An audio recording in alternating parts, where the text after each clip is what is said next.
Hi, this is Tyler from EasyOptOuts, and And this is Ben, and you are listening to Firewalls Firewalls Don't Don't Stop Stop Dragging. Dragons.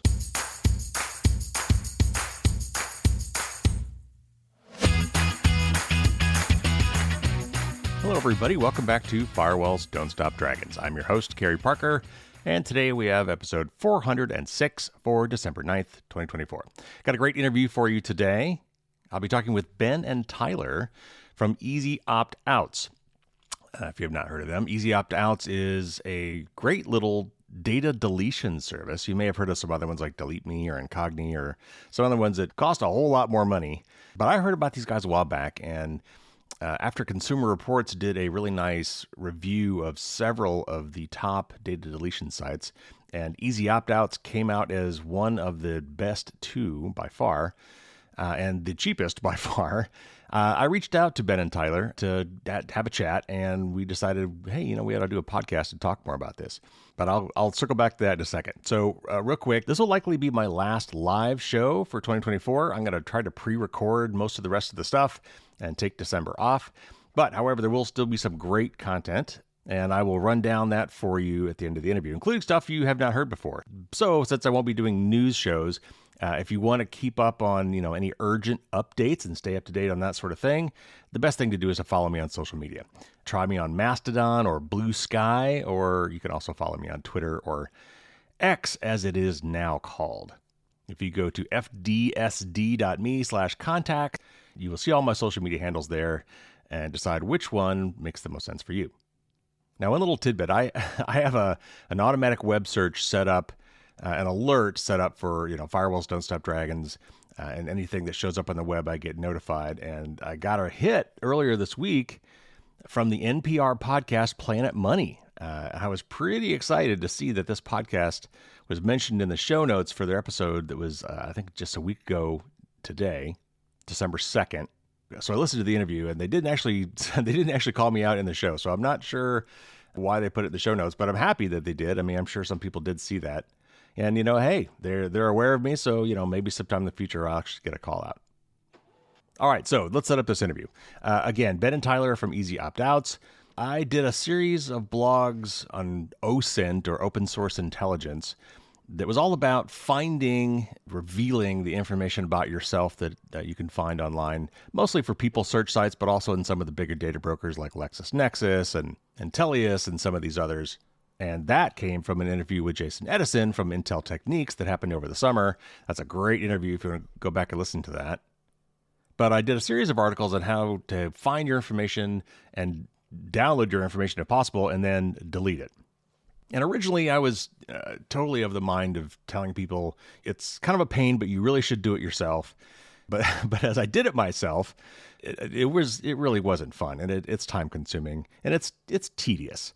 And in some cases, it's really just kind of off-putting because you're finding this information, which I still think it's good for you to go and at least poke around and see what you can find. But the data deletion part of that and, filing the requests and things just wasn't fun. And so anyway, I've got recommendations about that, and you should definitely read the article. And I will circle back to a little bit of that after the interview. But that is where I kind of got on this topic and where I decided I wanted to do an interview about it. So we've talked a lot about data brokers and data breaches on this show, but today we're actually going to talk about what information they have on you, where they get that information, kind of how they work, from a business perspective, and most importantly, what you can do about that. So there's a lot of great tips in here. Some are easy, some are not so easy, but it's all very educational. So I think you will enjoy this. So let's not waste any more time. Let's get to our interview with Ben and Tyler.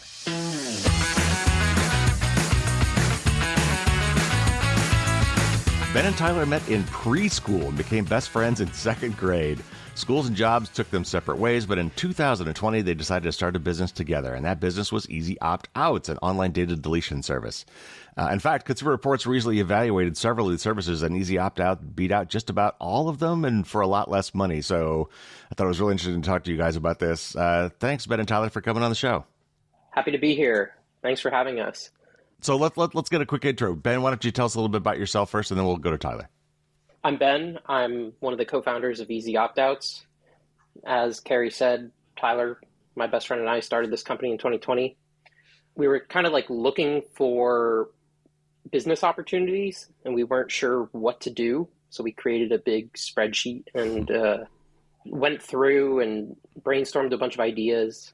And we thought this would be the most doable and useful and scalable idea that we had.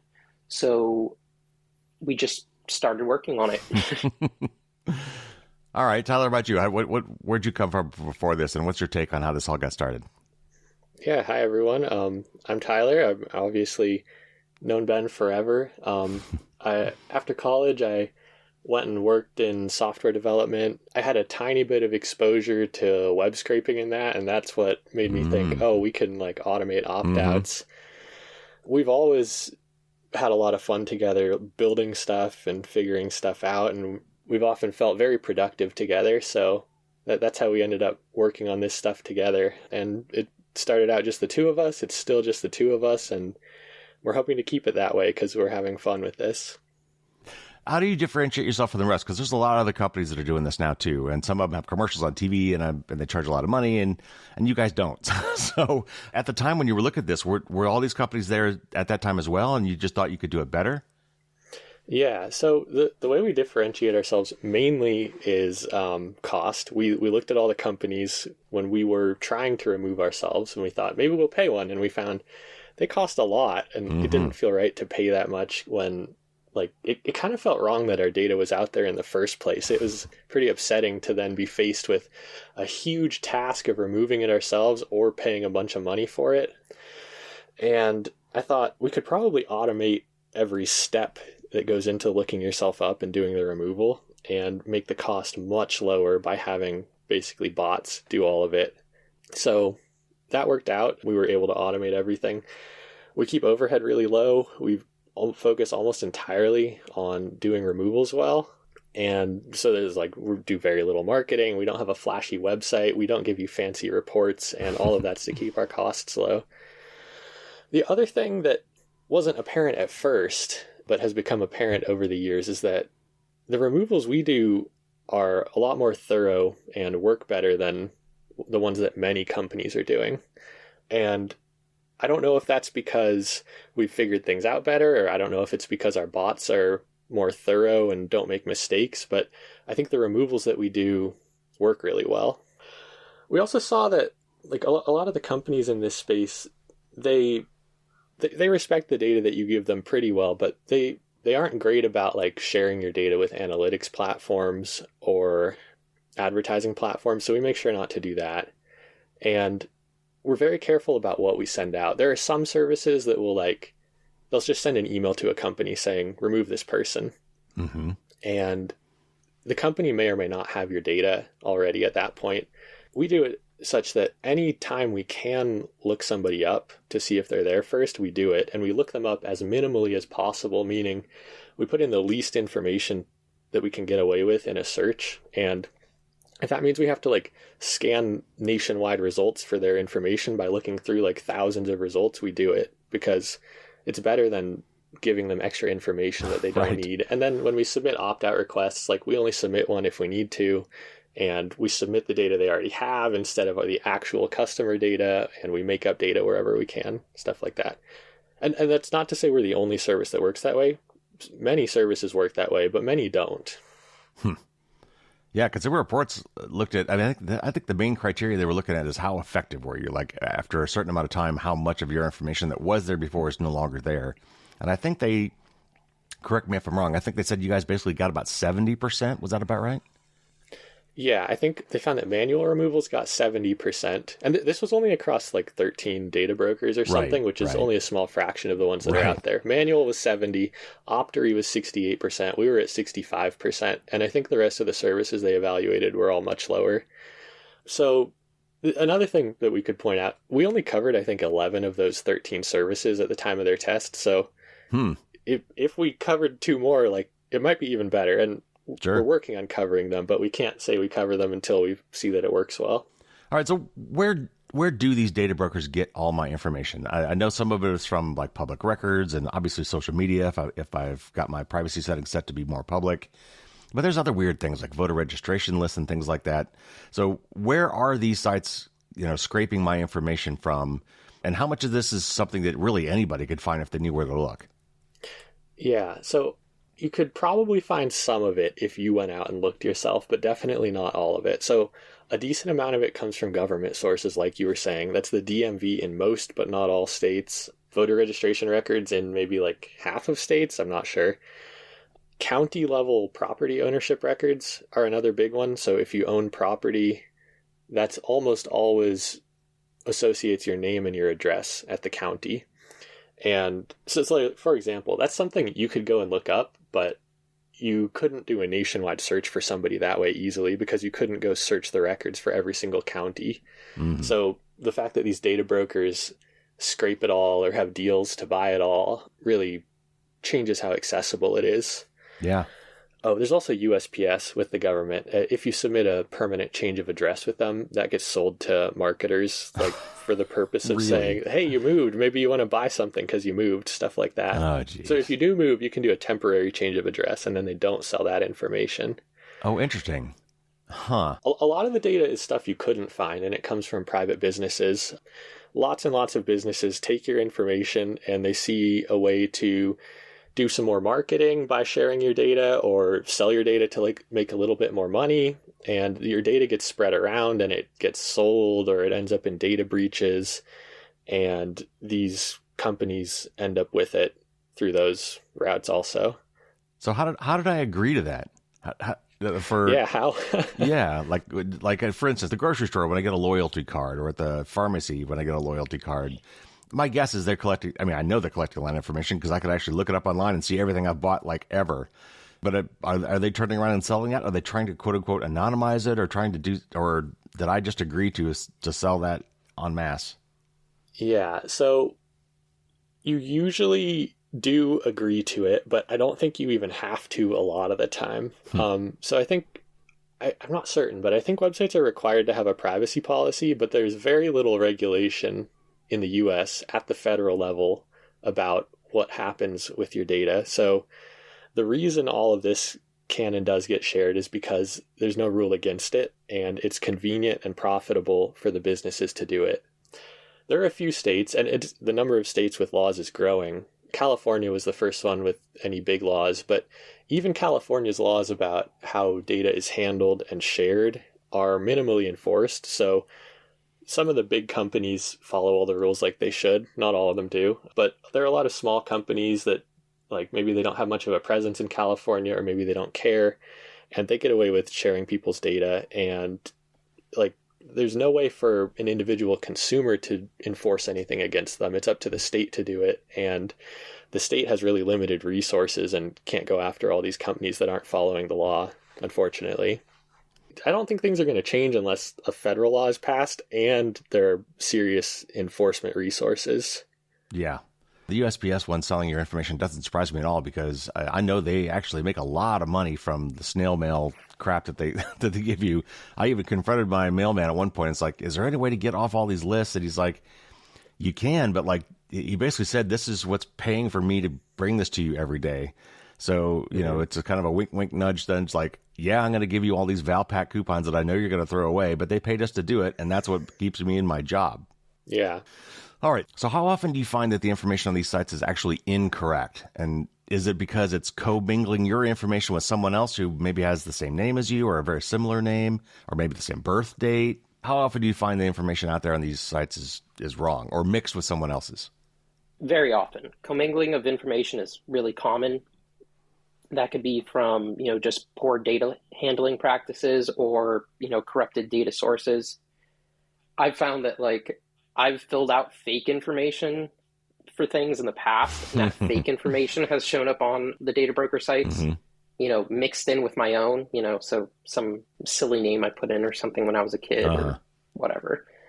So the information might look incorrect on the surface, but you might find that it has some of your real information as well. So, if you're doing these removals yourself, you might want to remove those records, even if they seem, erroneous. Sure. Yeah, I remember when I was living in Dallas a long time ago, there was somebody else with the name Kerry Parker, spelled the exact same way, who lived, I think, in the same county, and I kept bumping into his stuff all the time. In fact, at one point we had a specialist doctor in common, and that was a problem. We had to get that one sorted out. So yeah, because they're not using, probably in most of these cases, I'm guessing, they're not using like social security numbers where it's a unique ID. Though phone numbers today are often very unique and they're probably used that way. But yeah, names are not terribly unique in the United States, and even by locale, by city or county or whatever. I think they also combine data opportunistically because they want someone doing a search to buy a report. That's how they make money. So they want as many results as possible that look possibly correct to come up when someone is looking for somebody. So I don't think they even mind too much if they put a mishmash of data into one record and pretend it's a single person, because it probably gets them more sales. Right. Okay, so what are some of the top U.S. data brokers and people search sites? I'm sure some of these we may have heard from or heard of, and others we probably haven't. But which are the ones that, in your experience, are the ones out there that are the big ones, the main ones that have the most data on U.S. citizens?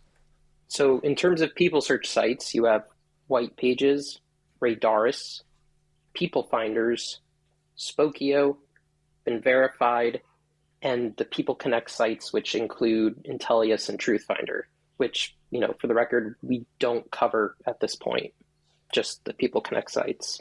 Is there a reason why you don't cover them? Are they out of your jurisdiction, or they have weird policies, or what? The way they are handling the data removal process right now, we can't handle on behalf of our customers. Mm-hmm.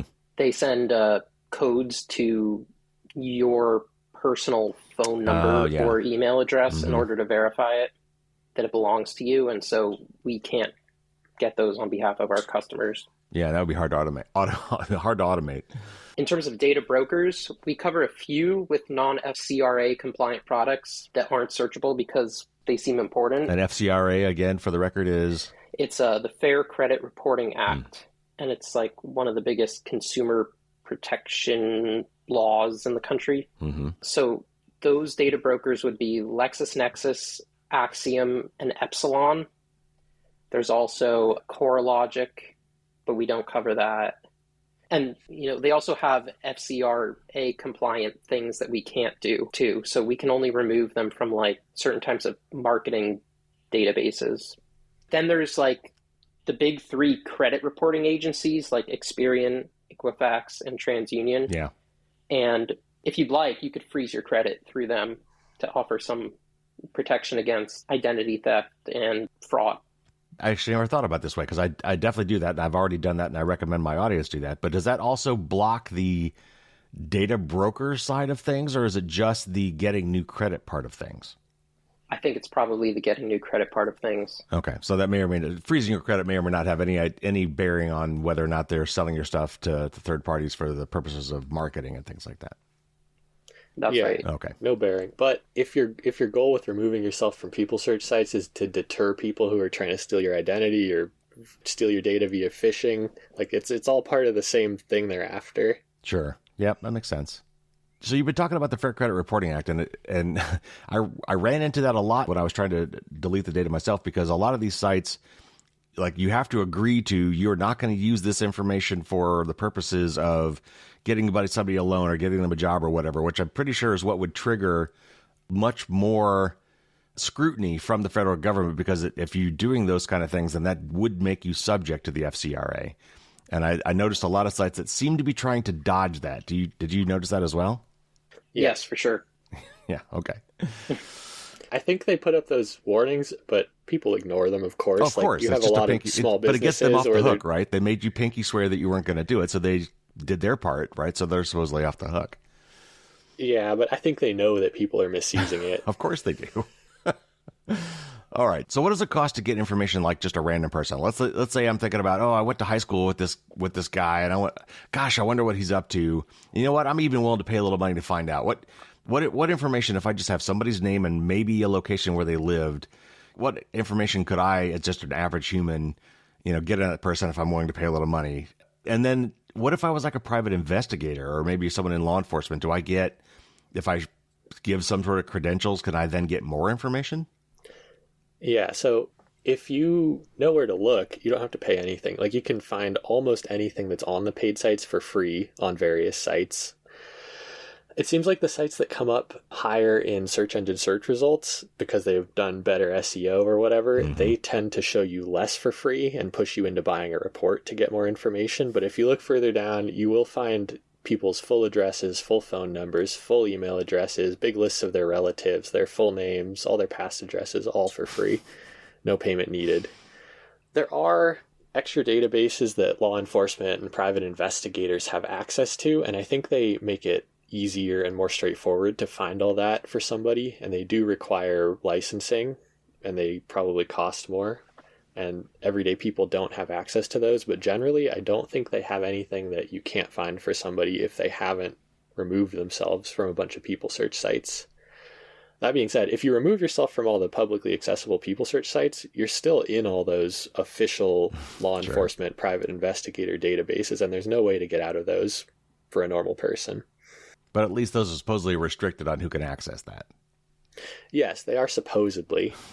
Now, there are lots of illegitimate ways to gain access to those. If you just find a shady private investigator who will take your money in exchange for a search, you can get access to that. And the internet has made that easy. There are communities where you can go online and pay a few dollars for a search for somebody, and you can get lots more than just like their name and address. You can get anything that's in a background report, basically. So like social security number, driving records, criminal records, job history, how much money you made, all sorts of things like that.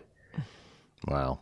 So what about national public data? That was a big data breach of one of these background check sites that I'd never heard of until the breach. Have you guys ever run across them? And if so, what did you find?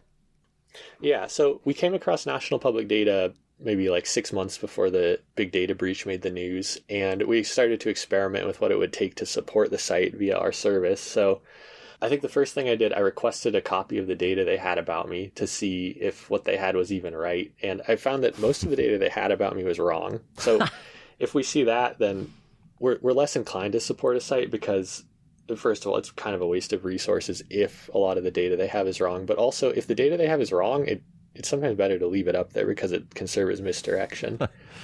And then I tried removing myself and a few other people, and I don't think they even responded to the removal requests. So that's as far as we got with national public data. And then a few months later, the huge data breach made the news, and I think they're filing for bankruptcy now. Yes.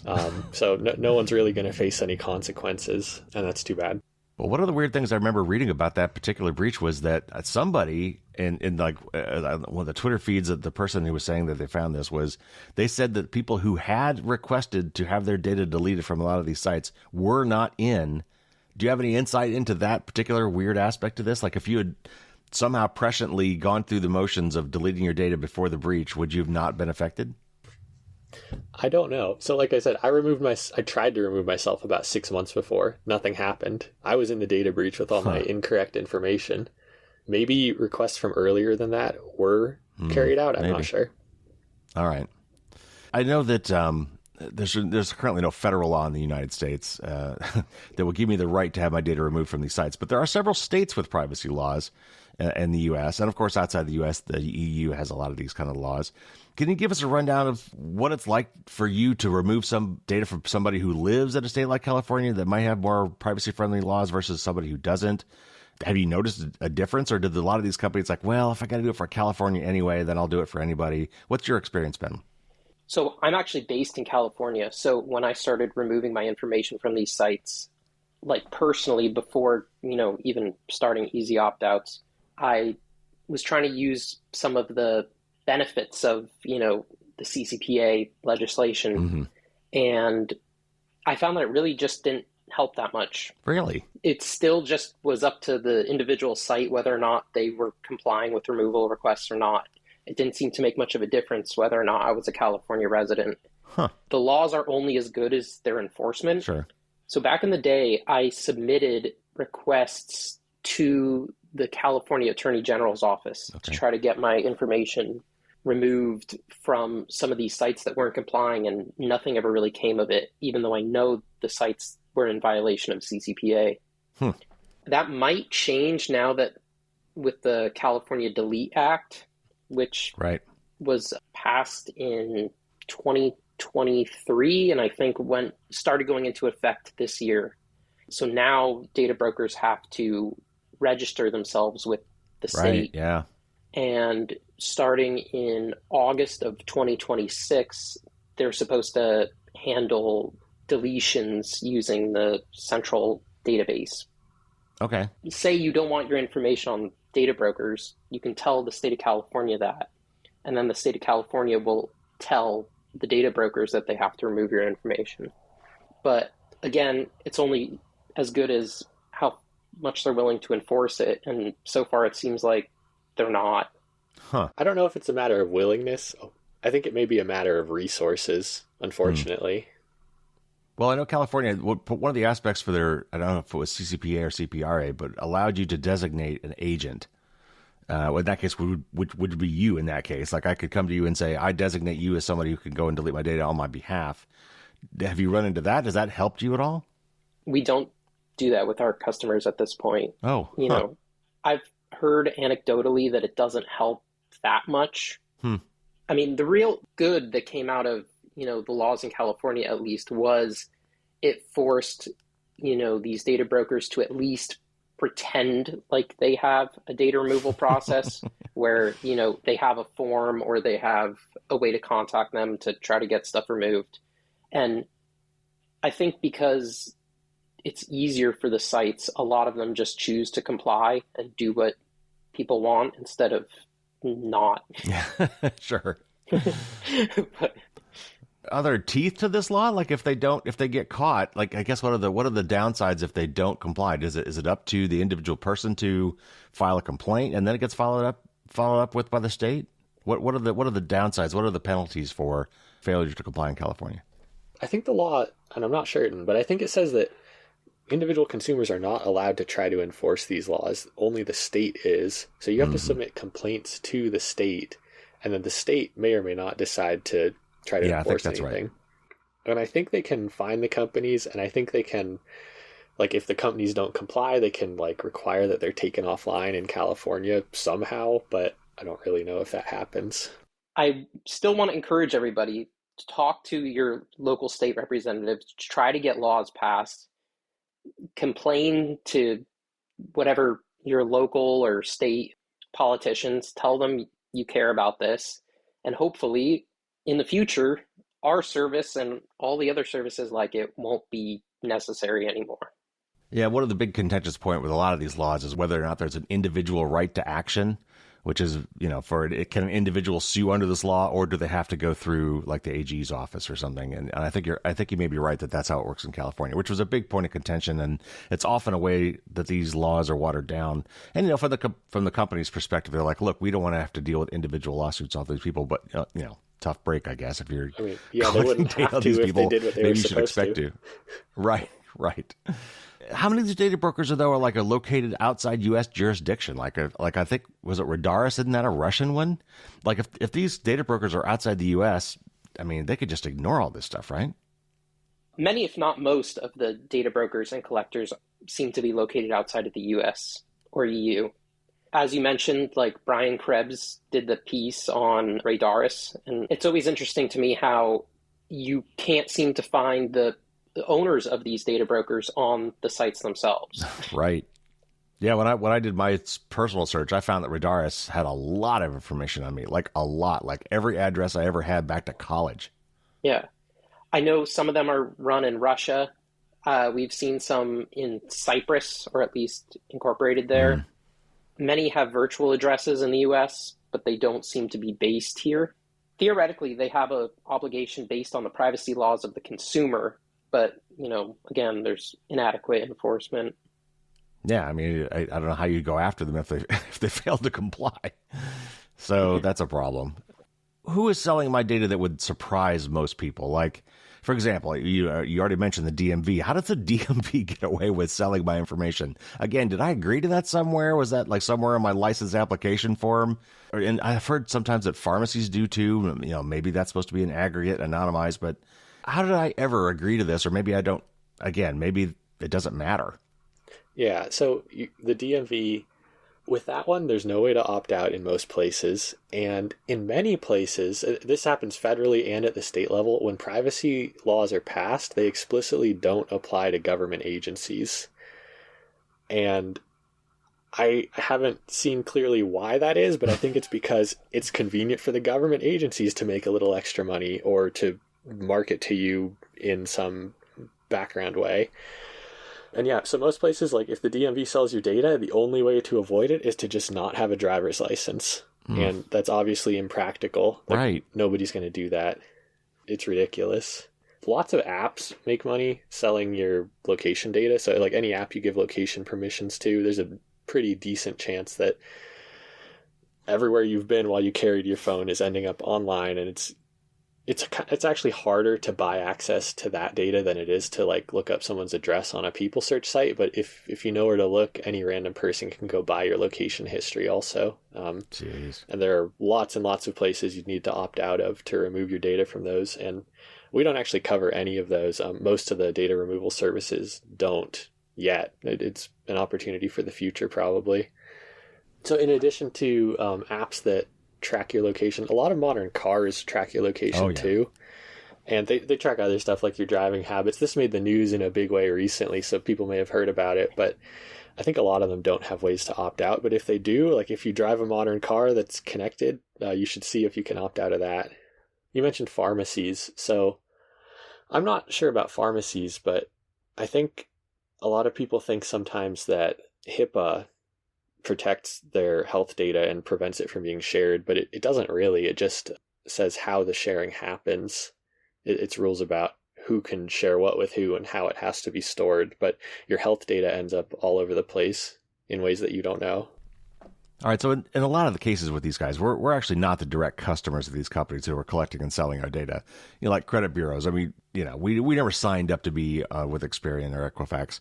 I mean, behind the scenes, we did probably when we applied for a credit card. I'm sure it was buried in the fine print, but we're not direct customers of these guys. Same things for what these quote unquote risk management firms are, like LexisNexis, right?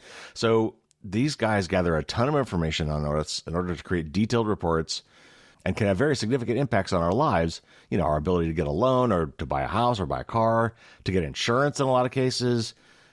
So again, how is it legal that they're doing this to us? How do we agree to this? And is there any way, like for these ones that we don't have direct connections with, other than these freezes, is there any way to opt out from some of this stuff? Like LexisNexis, my LexisNexis report was huge. Can I not participate in that, or can I just suppress that information?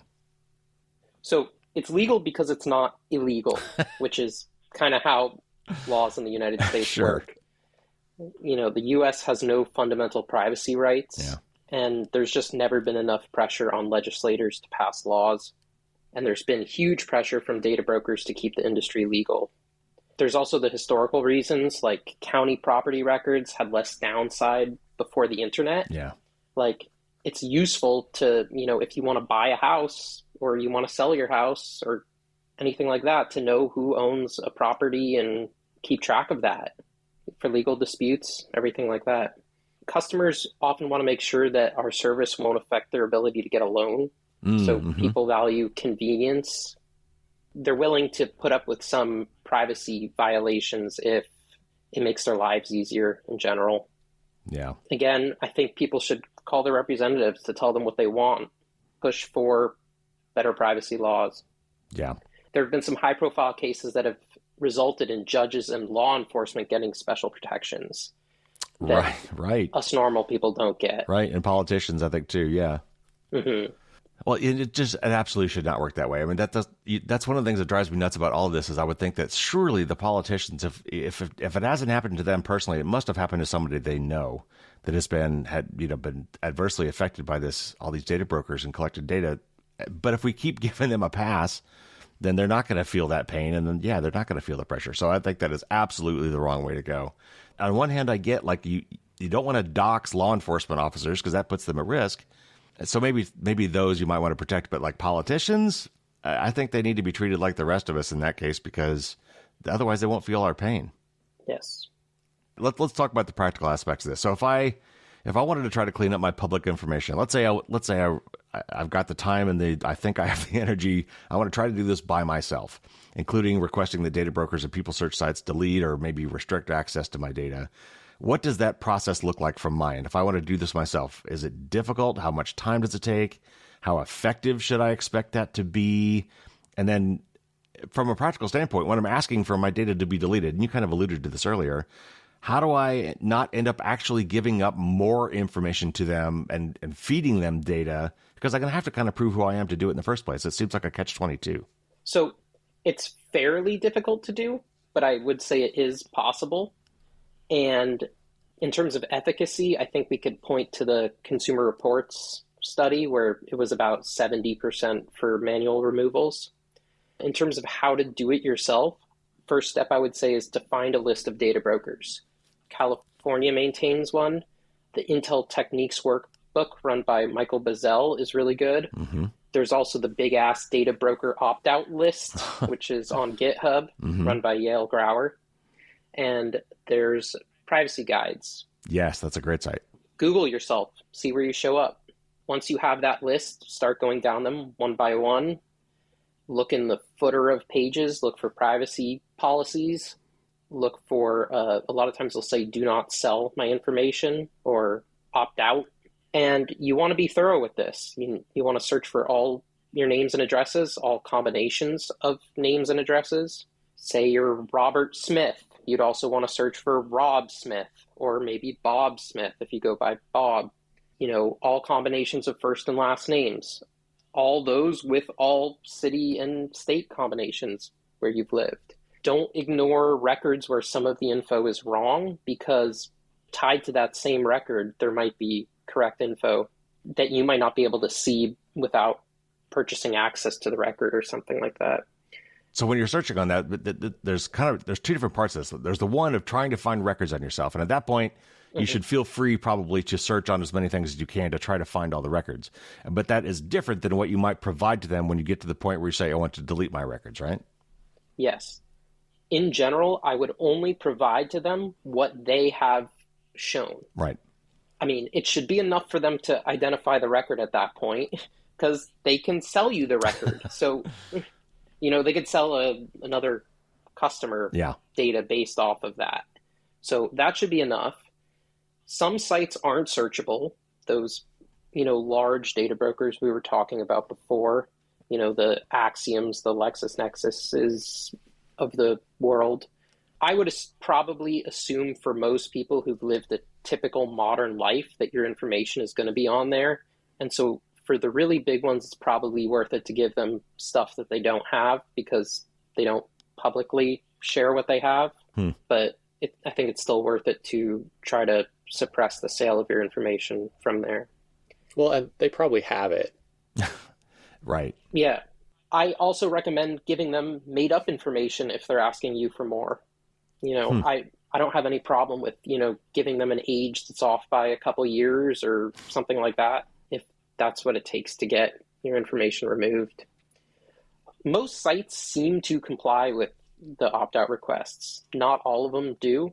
And some sites just seem to rely on poorly paid customer service workers that aren't very motivated to do a good job.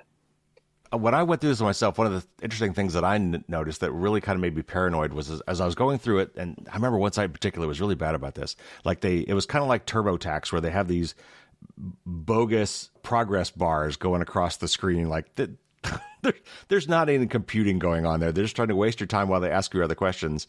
And as I'm going through this and having to click through all these windows, they would bring up, oh, hey, this looks like you might be related to this person. Is this really you? We want to make sure we got the right person here. So it seems like they're trying to fish me for more information about myself as they're going through the process of deleting me. They're asking for more information, like, is this one also you? Or are you related to this person? Or are you also the Carrie that lived in this state? With the premise being that they're trying to make sure they got the right person or getting all my data. But I keep worrying at this point, what I'm really doing is just giving them more data. So like you were saying, sometimes I lied. Sometimes I just tried to skip. How do I know that I'm not, which of those questions are real, that they actually need to find my data, and which of those are just trying to get more from me? I would be really careful to give them any more information than they've already given to you. I also would not recommend sending pictures of your driver's license. Right. Yep. Some ask for that too. Yep. Or other documents like that.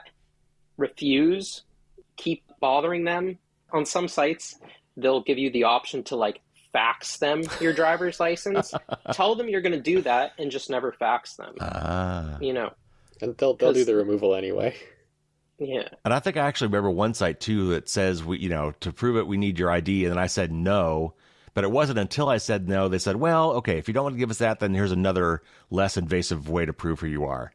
But they didn't give me that option until I refused the driver's license one. Yeah. Yeah. LexisNexis has something similar. They on their opt-out form, they ask for your social, and they don't indicate that it's optional, but it is. Man, I hate this stuff. As for searching, like, is it safe to give them more information when they're fishing for more? I think it's also safe to assume that any site might be taking any search you do and using it to add on to the records they already have, because they can safely assume that any search is for something real most of the time. That's a good point. If you're doing this yourself, it's a really good idea to create multiple emails for this purpose alone, because some of the sites limit searches or removals by IP address or by email address. So you might need to have multiple emails to get through all the records. Oh, wow. Because certain sites will have multiple records about you. You might need a VPN also to be able to change your IP address when you run into limits. Interesting. All right. And also, I know people, your listeners, I'm sure they're not happy to have a Gmail account a lot of the time, but if you're going to make an account for this, just make a Gmail or a Yahoo account, because lots of other email providers are outright blocked. Like, these sites will not respond to requests from other email providers. Yeah, I've seen that too. Yep. Okay, good. That's great advice. I mean, which, as far as I understand, is a violation of a lot of these states' privacy laws, because how can they tell you what domain your email address has to come from? Right. Okay, so after hearing that, I'm like, okay, I don't want to do that. I don't want to go through all this pain. And now I'm convinced, okay, I'm willing to pay somebody to do this for me. So if instead I wanted to go through a data deletion service like yours, but not necessarily just yours, how does that process work by comparison to doing it myself? How much should I expect to pay? And how much information am I going to have to give to yet another third party, you or whoever, to then act on my behalf to do this? And can I trust them to not abuse the data themselves? Mm-hmm. Yeah. So if you're going to have a service do it, the service needs everything that you would use to look yourself up on these sites, and not just look yourself up, but also anything you'd need to have in your head as you scan results to identify yourself and distinguish the record for you from the record for other people. So that's your name, your addresses, current and past, because a lot of these sites, they'll display just the city you live in and the past cities you've lived in without displaying your full street address. So like, even if you give a service your full street address, having past addresses is helpful too. Your age is good, but I mean, we don't ask for your exact birth date, and I think that even if a service does, you don't really have to give it out, because your age is wrong on these people search sites a lot of the time, and we're able to do removals even without birth date, just with birth year. These services, ours and most, will ask for some of the names of your relatives, because a lot of sites will display your name, your cities, and people you're related to. And if you happen to have a common enough name and live in a big enough city, there are probably other people with the same name in the same city, and the list of people you're related to or people you've lived with is useful for distinguishing you. And then phone numbers and email addresses are good too, because some sites have ways to search for those and remove those. And those will be guaranteed to be unique. Yeah, usually. I mean, phone numbers, not so much, because people cycle through them. It's not unusual for a bunch of people to have had the same phone number. But email addresses, yeah.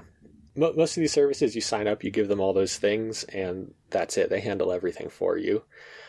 And usually they go out, they start doing searches, and they submit the requests, and then it takes a few weeks for requests to be handled. Some things will take follow-up and more things in the background, like conversations with the customer service agents for the people search sites. And I think almost all of these services, ours included, are ongoing subscriptions. And that's because partly this follow-up is needed in the background, also because new sites show up all the time, and also because existing sites, even where you've removed your data, occasionally re-add information. So it's useful to have ongoing checks.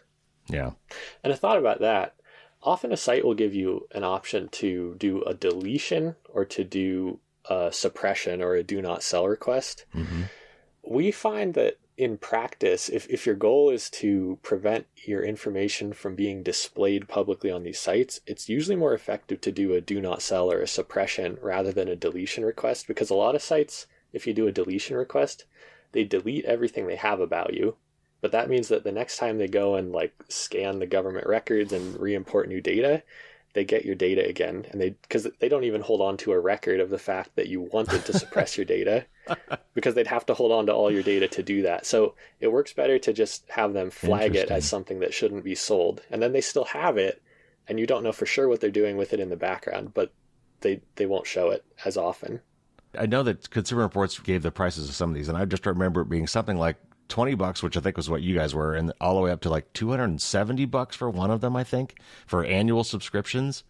Is that about right for the range? Yeah, that's about right. Ours is $20 a year. Most of the other services start at like $100 a year and go up to like a few $100s a year. And if you want a really premium service, there are fancier ones you can buy that cost thousands of dollars per year, and they'll do lots of custom requests for you and help you take down news articles and stuff like that.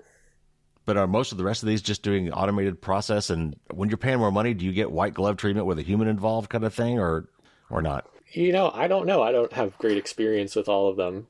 I know you can pay for that and get that, but I think most of the time, if you're paying like $100 to $300 a year for a service, you're not getting a bunch of fancy hands-on treatment. I think often some of the other services, they rely on people to do the searches and removals, and that may be a large part of why their costs are higher. Okay. For privacy conscious people, it may actually be a benefit. I mean, this is me selling us, but yeah, it's just the two of us here. We're the only two who can access your data. There aren't a bunch of people carrying out the requests by hand who have access to your data. Or this might be a smaller department within a much larger company like Norton or something like that, right? With potentially a lot of people possibly who could access it, potentially. Mm-hmm. Sure, that's interesting. In your experience, I know that some of this does come back by rescraping. How quickly do they do this? Is this a quarterly thing? How long does it take for someone who's deleted data to reappear and have to be addressed again? So it depends a lot on the site. A lot of sites are good about maintaining suppressions and almost never re-adding data. Other sites re-add data fairly regularly. So Radaris runs a family of sites. We suspect, I'm not claiming anything for sure, but it looks like that family of sites recently re-added everybody who's ever been removed, for example. So that means like now we're going through and removing all of our customers again. Stuff like that happens sometimes. There are other sites that just don't seem to be as good at identifying who you are and whether new data is yours again. So it comes up more. I think we see that like InfoTracer and their associated sites, they're not as good about that. So your data is more likely to pop up. We do scans every 4 months. Most services do it more often than that, like every month or every 3 months is pretty typical. But we find that 4 months is like a good balance of frequency and keeping costs low. I think in the future, if we were to increase scan frequency, we wouldn't do it across the board. We would probably only do it on the sites where we see that it would actually be helpful. Yeah, that makes sense. Sure. All right, guys, that's been fascinating. As we wrap this up, what are your final thoughts? What final recommendations do you have for people to try to contain this as best we can until we get privacy laws? What are your top tips? People often ask us what they should do if they want to stop their data from showing up on these sites again. And a big opportunity is if you ever move and you're going to buy a house or other property, it costs probably a couple of $1,000s, but you can purchase it using an anonymous LLC in most places, and that will mean that your name and your address don't get associated. And then if you're careful about where you shop online and where packages are shipped to you, and you only purchase from retailers that don't share your address, and you can read their privacy policies to find out, then your address really won't get out there. Like, I think it is actually possible to prevent your address from ending up on the public record. And I think for the people who care about this a lot, that's often what they care about the most, because they don't want people to know where they live or show up at their door. And it, in terms of like financial security, which is another thing people worry about, if someone trying to impersonate you doesn't know where you live, they're not going to make any progress stealing your money. So that also means if you move, don't do a permanent change of address. Like we said, do a temporary change of address, or just don't give out your new address. If you do need to buy things from online sellers, you can use package forwarding services or PO boxes to make sure your address doesn't get out there. And you can mask other parts of your identity similar ways. There are services that can mask your email address and your phone numbers and your credit cards. And with the credit cards, it's good because they'll let you use a fake address a lot of the time, or an address that's not your real home address as your billing address. So all of that will help keep your address secret, and you should try it if it's important to you and you are moving soon. Yeah, I think some of that was covered under extreme privacy. Bazell covered a lot of that stuff, and yes, and including the LLC to buy your home if you really want to go over the top. All right, Ben, what about you? Any parting tips or advice? I think all of this can be pretty overwhelming to people. Yeah. So, just breathe, try to relax. You don't have to be faster than the bear. You just have to be faster than the slowest person you're with. Right. Yep. Or however the phrase goes, So like taking reasonable steps to protect your privacy can go a long way to making you a much harder target. Yeah, I agree. All right, Ben, Tyler, thank you so much for that. That was great. Really good information. And thanks for coming on the show. And thanks for doing what you're doing. It's good to know there's some people out there that are kind of altruistically to protect our privacy and giving people, an affordable way to do so. So thanks for doing that. And thanks for coming on the show. Absolutely. Thanks for having us. Yeah, thank you. Thanks for having us.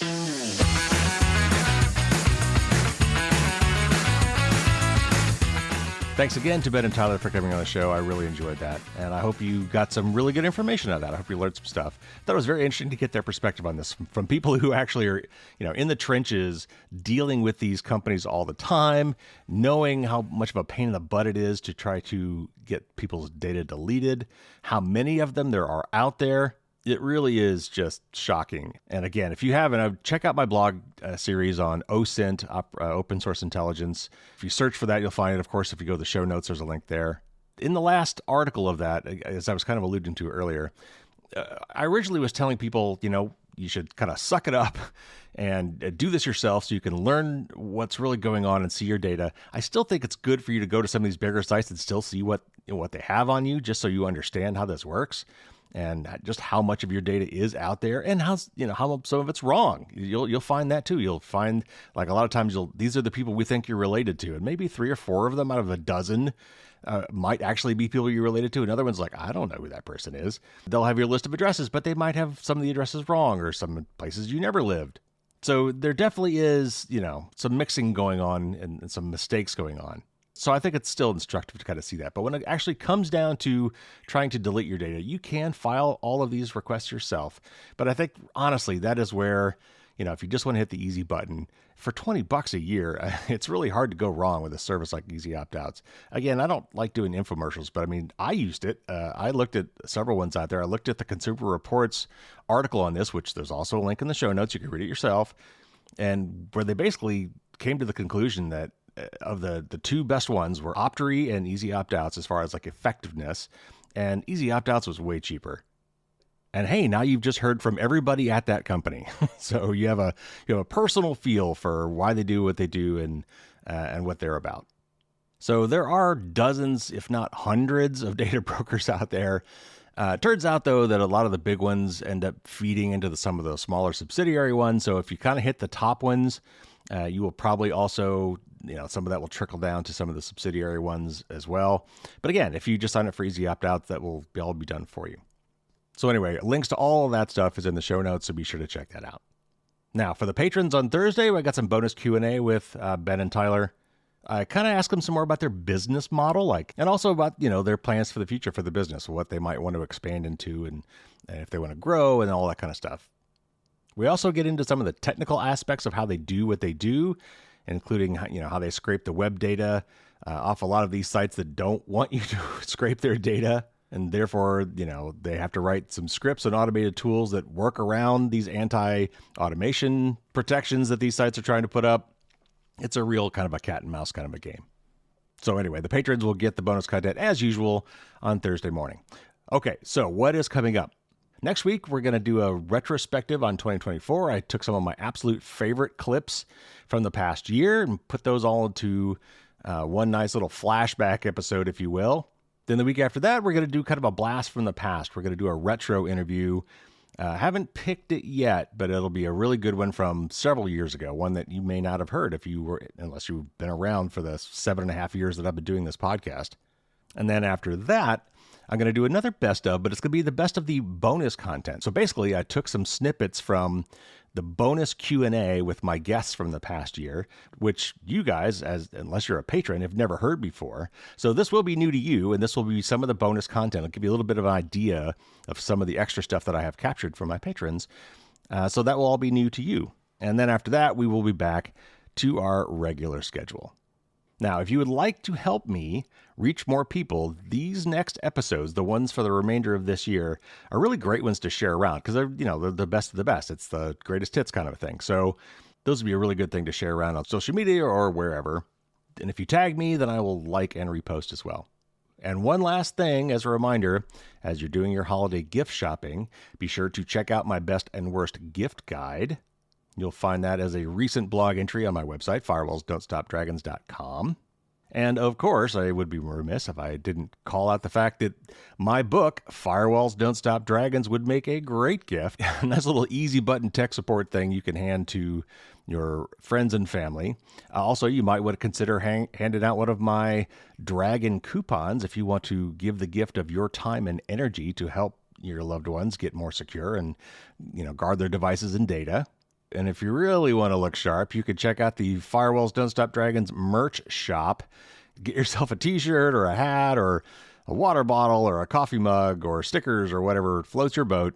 I actually do have merch. I don't talk about it that much, but it's there and it's Christmas, so, why not? Could make a great stocking stuffer.